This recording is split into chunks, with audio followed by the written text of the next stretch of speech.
Accused killer Erin Patterson has formally pleaded not guilty to murdering 3 people and has elected to have her case fast-tracked to a Victorian Supreme Court trial. She was charged over the alleged mushroom poisoning of 3 guests who ate a beef Wellington at her home last year. Court reporter Christian Silva has more from Melbourne. Hi Christian, what happened in court today? Good afternoon, Ros. Well, from a legal perspective, a pretty significant development in the sense that Erin Patterson formally entered not guilty pleas to 3 counts of murder and 5 counts of attempted murder. It's not a huge surprise given Erin Patterson had previously declared her innocence, but of course it's always good when a person formally puts it on the record in the courtroom. In terms of what happened in the room today, Erin Patterson was beamed into the courtroom via video link.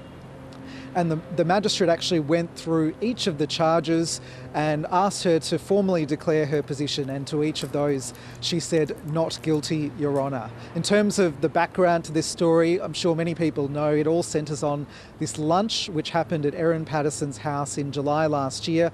4 guests attended.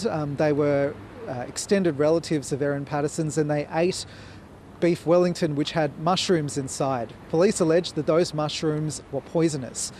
3 of the relatives, Don and Gail Patterson, died along with Heather Wilkinson, and Heather's husband Ian Wilkinson was the sole survivor of the lunch. But really the key result from this hearing today is that the case will be fast-tracked, and it means that there'll be an outcome in this case quicker.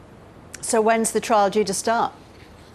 Ros, that's a question we'd all love to know. What we do know is that this case will go to the Supreme Court for what's called a directions hearing on the 23rd of May, and that's when they'll start the timetabling process of figuring out when they can do this trial. Typically, when trials reach the Supreme Court, or when cases reach the Supreme Court, I should say, the trial takes about 6 to 18 months to organise. They have to go through things like formalising the witness lists. The judge has to decide what evidence can be ruled in or out.